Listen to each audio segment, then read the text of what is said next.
Slab করতে গিয়ে ঝামেলা, যখন একটা আমাদের বসাই ওঠানোর পর দেখা যায় যে ওটা কি বলে রেখে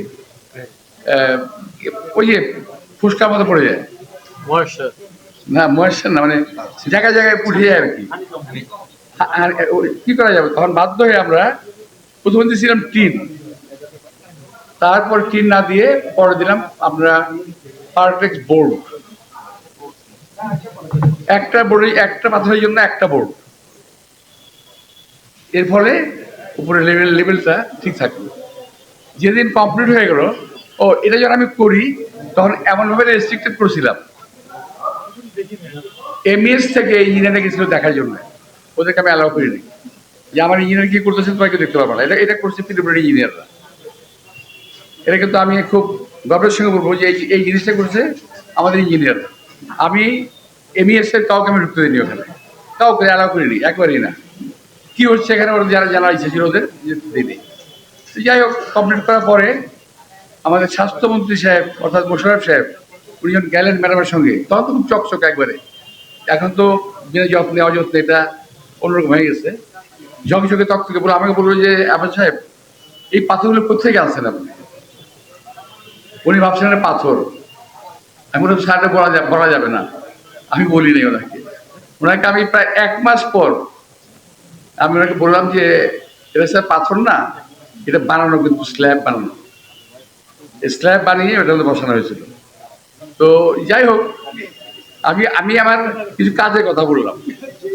আর ওই যে আমার বাগিচার একটা ছেলে ওই আমার ইঞ্জিনিয়ার বললো না যে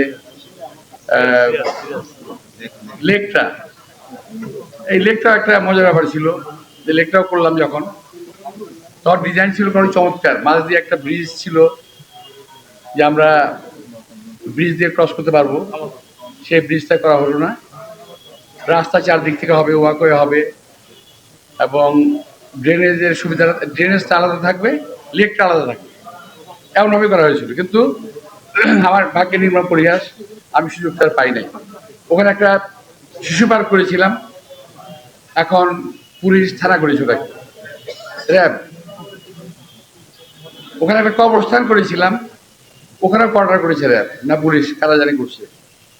তবে আমার নির্বাচনী ওয়াদা হলো এই যে আমার নিজের কাছে কাউকে দিয়ে ওয়াদা দিয়ে নেই, আমি এখানে যা যা করতে চেয়েছিলাম এগুলো ভেঙে আবার আমি তাই করবো। কেন এটাকে আমি আমি ছাড় দেবো না।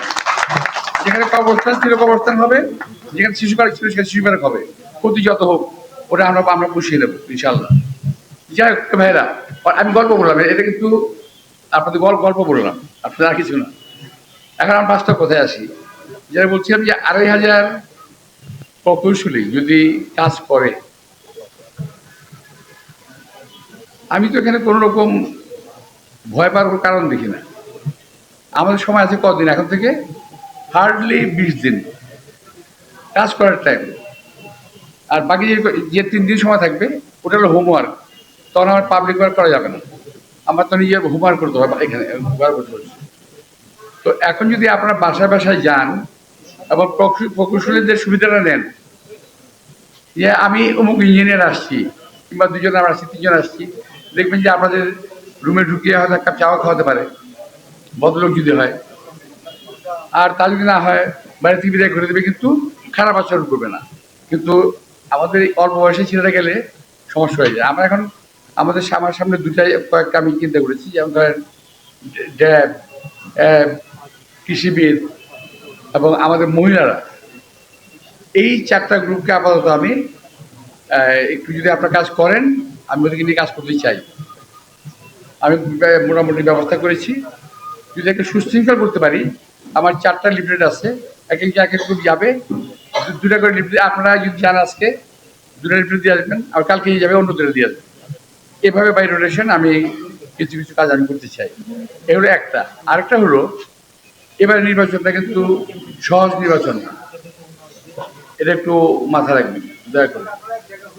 এবং আপনার ইঞ্জিনিয়ার, আমার মাথায় একটা চিন্তা আসছে, একটা আতঙ্ক আসছে, একটা ভয় আসছে।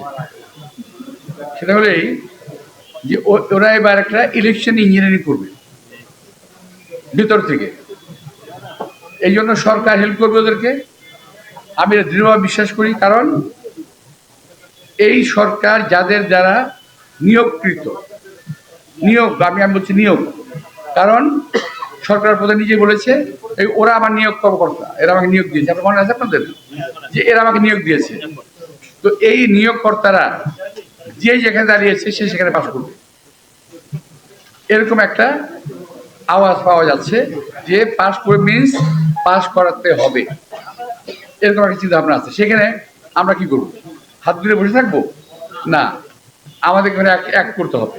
যে যাই থাকুক, পুলিশ থাকুক, মিলিটারি থাকুক, আর যাই থাকুক, আমরা কোনো অনিয়ম করব না, কোনো অনিয়ম করতে দেবো না কাউকে। এটা আমার মাথায় রাখতে হবে আমাদের। তো ওই ক্ষেত্রে আমরা যেখানে ধরেন আমি দেখলাম শাহজাহানপুরের আমার ইঞ্জিনিয়ার আছে কত 180 মতো আছে আমার এখানে শাহজাহানপুরে, শুধু শাহজাহানপুরে। আর বিভিন্ন জায়গাতে আর বেশি আছে, রমনায় বেশি আছে। তো আমরা যদি অনওয়ার্ড আজকের দিনটা আপনাদের গেল, এটা আরেকটা দিনে হয়তো আপনাদের বসতে হতে পারে যদি আপনারা